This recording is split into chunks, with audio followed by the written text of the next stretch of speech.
So if you're using a Tesla like you should be, you select Uber Green and turn everything else off.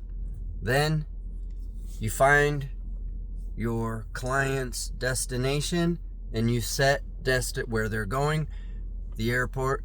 You set that destination in the app as to where you want to go. Now you're on Uber Green, which eliminates everybody. You're on the destination where they want to go, where everybody. Then you're in front of the hotel or their house, their address. They get in the car, and then you have them order the ride on the Uber passenger app to the airport, your destination that you have set, and you have them choose Uber Green, and you are obviously the closest driver. That's how you pair somebody on the app, and then they will tip you big time. And you can say, the Uber Premier category would charge this. Lyft Black would charge this.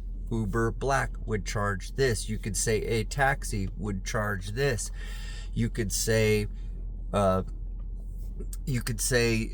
private car service would charge this. So if you want to tip that difference, that's what I would expect. But now you're paired on the app. Now, and why? Because now you've got your commercial insurance, you've got your business license, and you've got your airport permit, and everything's legit and you're clean. All on Uber's bill. They're going to pay a Uber Green price, okay, which is cheap as heck, and they're gonna tip you $60 on the app or in cash or whatever, and then they're gonna or tip you $100, whatever it is. But you're gonna show them this is what Uber Premier would be, a scheduled ride, a reservation, because I'm gonna have to be offline, not doing any other rides or anything for 2 hours prior to you. I'm going to be prepared and ready, so it takes 2 hours there. Then I'm going to do the ride. Then I got to come back here. So you explain to them that a reservation is not like you're out doing lots of little rides and all of a sudden you randomly end up at the airport. It's not like that.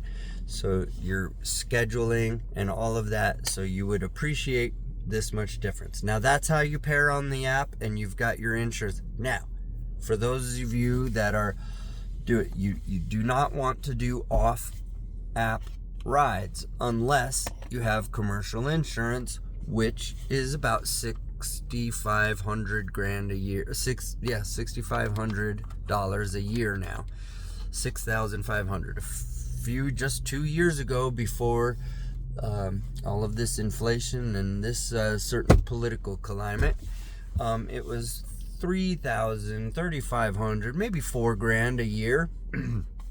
So if you're off app and something happens, you get rear-ended by a semi, your passenger goes to the hospital, anything, not only will everybody, and this idea of you thinking that you're going to say, well, they're going to say I'm a friend, I'm just giving a ride of a friend. No, everybody lies when there's an accident. When there's an accident, everybody protects themselves. So if you want to do private rides, that's how you do it. You pair up on the app. And now, if you don't have a Tesla and you can't choose Uber Green, just, hopefully you're out in the middle of nowhere, try the destination thing and do that, and then you can figure it out.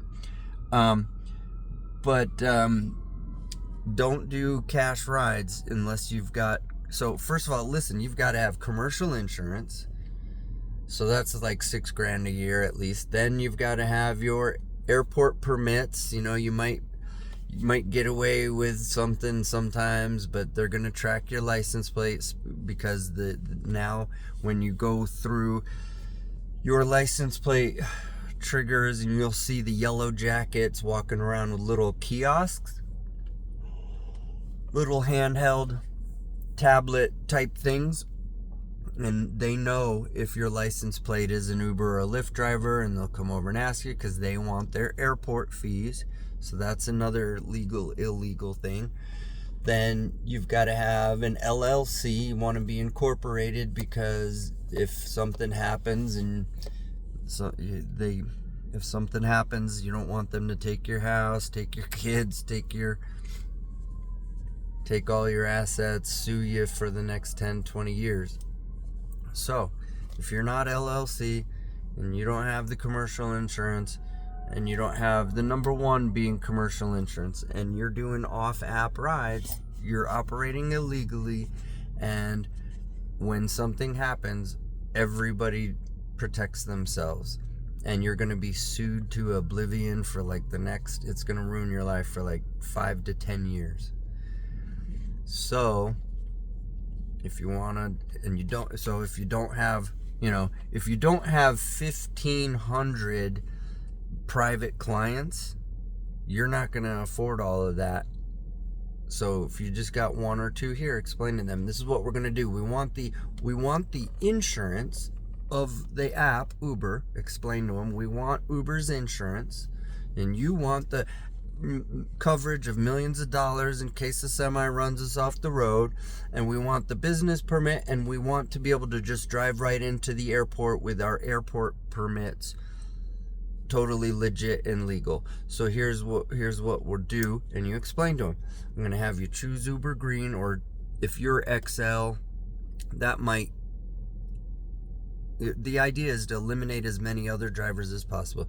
Put your destination in, I'll be the closest driver, you order the ride, we'll pair up, and if it's not me, and if for some reason they don't get you right away, they just keep canceling until they get you, and you have your app with destination filter, destination mode to the airport or whatever their destination is. That's how you do and explain to them, now I want $100 for this airport run, so you're going to pay $40, you're going to tip me $60, because I'm doing a reservation, I'm doing private car service, and I'm taking care of you, and I'm doing that. Just like if it was a black car service, or if it was a hired car, chauffeur, whatever. Explain to them, and they're fine with that. And that's how you do private rides.